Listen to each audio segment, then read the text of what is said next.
I think it's radical and I think it's insane. And I'll respect everything that you say. But to say something like that to myself and a lot of my colleagues is way out of line. It's way out of line. It's way out of line. Regular order, Mr. Way out of line. Regular order. That's okay. But it's okay, right? That is not how it goes. It's okay, right? You hold yourself accountable before you talk about Hold myself accountable. Hold your own self accountable. How about that? Hold your own self accountable. How about that? Free DC, and make sure you vote with your own voting card. Don't be giving it to somebody else. Tlaib, all right, time. Chair recognizes Ms. Boebert from Colorado. Wait a minute, Ms. Boebert. All right. Have you ever watched a congressional hearing where the debate suddenly stops being about policy and turns into pure confrontation? Because that's exactly what happened here. What started as a discussion about Washington, D.C. quickly erupted into one of the most intense exchanges of the hearing. Voices were raised, members interrupted each other, the chairman struggled to restore order, and Byron Donalds forcefully pushed back after comments he believed crossed a line.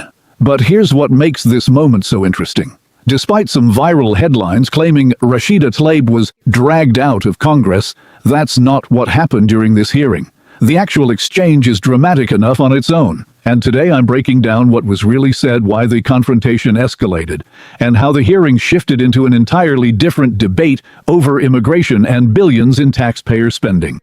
Let's get into it. We're allowing that to happen because I actually think it's going to hurt our communities. People are going to look at Washington, D.C. folks in a way that I think is going to be very painful, but also, you know, I don't know, Mr. Jackson, I heard the stories. People didn't leave their homes. They weren't leaving their homes. Businesses didn't see people coming into, I mean, that's what we want in our nation's capital.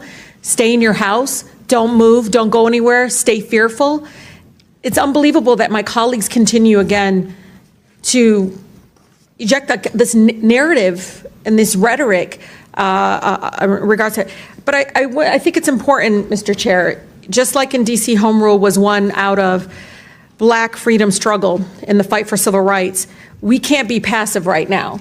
So nobody over there should take anything we say like so personally as if we're attacking them. No, we're attacking a process, not attacking people here. And I think it's really important. We need to stand up against this fascist takeover. That's not a bad word. It's a fact. And here in DC and across the country, it is so incredibly important, Mr. Chair, that this committee does not allow rhetoric that defames and or paints Washington, D.C. in a way that you all haven't really truly seen. You're just reading it. No, you're just reading it or something off of some. Will the gentlelady yield to a question? Yeah, I think it's really important. Will the gentlelady yield? No, I don't yield. I don't even have time. I can tell you. Your time's expired. It is expired, but Mr. Chair, nice. but you all live here, and you're not telling people the beautiful parts that you do see in our nation's capital. And no, it's just wrong how we're doing it. Chairman, I think it's insane that the gentlelady doesn't have an argument, but she's going to refer to me and some of my colleagues. Mr. Donalds, we were from the Third Reich. This is insane. It's insane. 15-year-olds as a bunch of criminals? It's insane. Do I look like a member of the Third Reich to you, Ms. Tlaib? Is that what I look like to you? You're the one taking your voting card. Is that what you think? Is that what you think? Is that what you think? No, that's unethical. I think it's radical and I think it's insane. And I'll respect everything that you say. But to say something like that to myself and a lot of my colleagues is way out of line. It's way out of line. It's way out of line. Regular order, Mr. Way out of line. Regular order. That's okay. But it's okay, right? That is not how it goes. It's okay, right? You hold yourself accountable before you talk about Hold myself accountable. Hold your own self accountable. How about that? Hold your own self accountable. How about that? Free DC, and make sure you vote with your own voting card. Don't be giving it to somebody else. Tlaib, all right, time. Chair recognizes Ms. Boebert from Colorado. Wait a minute, Ms. Boebert. All right.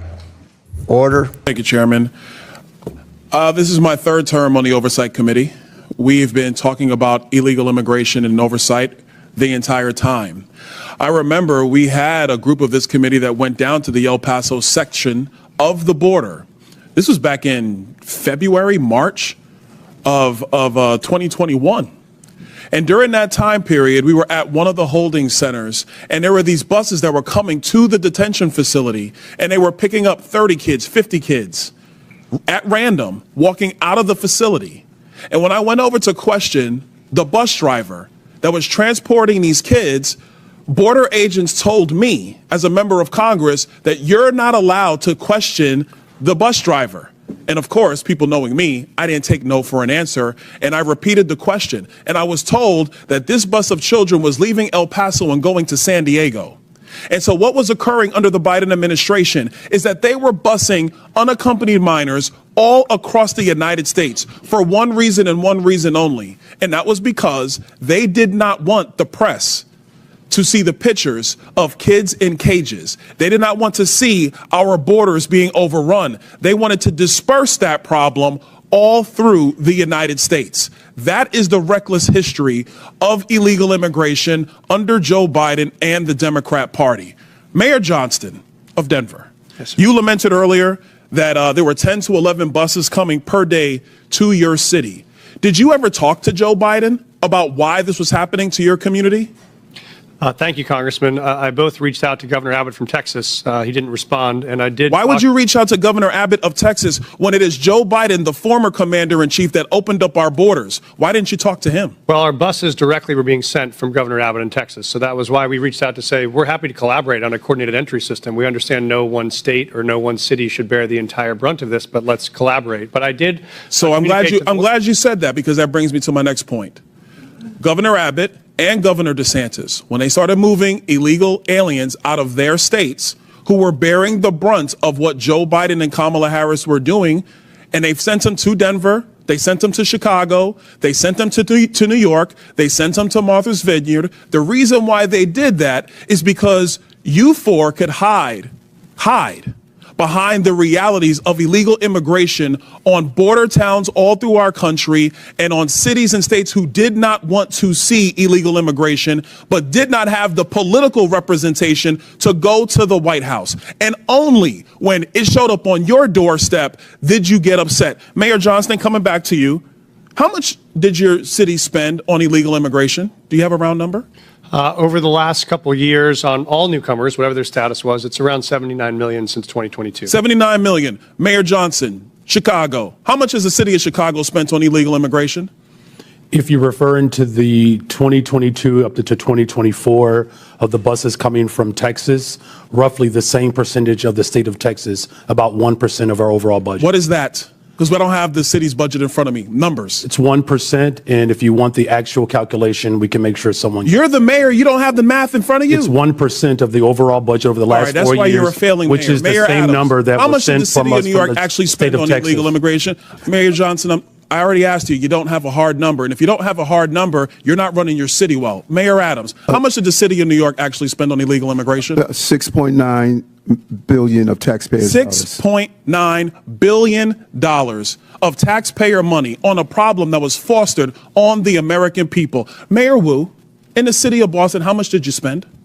We don't ask about immigration status and delivering city You don't services, ask so about we how don't much have money that the city number. of Boston has spent on illegal immigration? We Are you out of your mind? distinguish between immigration status. Do you as manage part your of our budget city or not, policies. Mayor Wu? That is how we keep our Mayor city Wu, safe. do you manage your budget or We have the not? numbers to prove it. I manage my budget. I have a AAA bond rating dating back 10 years. So to the city of Boston, budget. just understand that your mayor does not care how much of your resources she has spent on people who are not citizens The city of Boston is sick of having people outside Boston telling us what Mr. we Bear, I need. have a question for you, because I understand Cato's perspective when it comes to illegal immigration.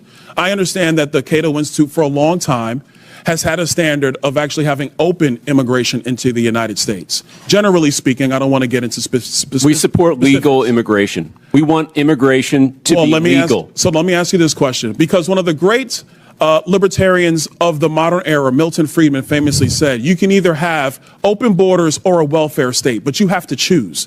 Mr. Beer, what do you choose?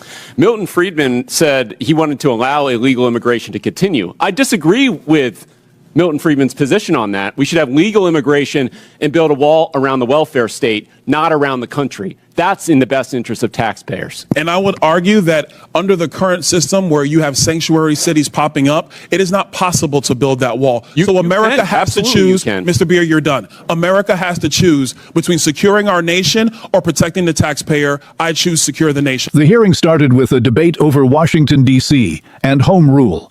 Tlaib argued that Republicans were unfairly portraying the nation's capital and warned about what she called a fascist takeover. Donalds immediately objected, saying those remarks were way out of line, and asking if she was comparing him and his colleagues to the Third Reich. As members talked over each other, the chairman repeatedly called for order. The exchange intensified as Tlaib refused to yield her remaining time. Donalds stood his ground, insisting political disagreements should never become personal attacks.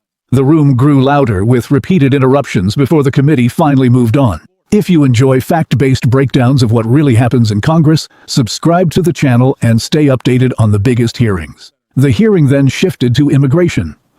Representative Lauren Boebert criticized the Biden administration's border policies, arguing migrants were dispersed across the country instead of addressing the crisis at the border.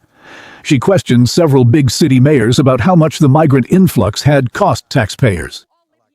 New York City Mayor Eric Adams said the city had spent roughly $6.9 billion, while other mayors defended how their cities handled the situation.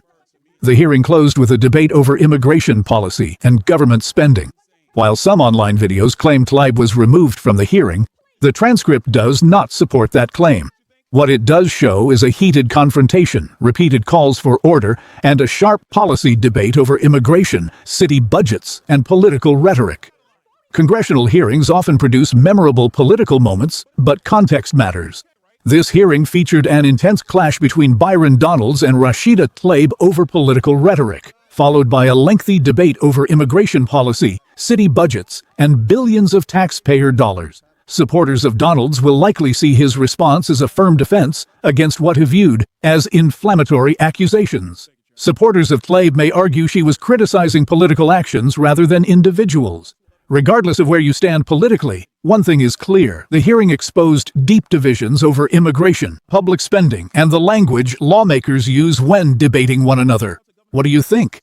Did Byron Donalds make a strong case in challenging the rhetoric, or did the exchange distract from the policy issues the committee was supposed to address? Let everyone know in the comments below. If you enjoyed this breakdown, don't forget to like the video, subscribe, and turn on notifications so you never miss future coverage of the biggest moments from Congress.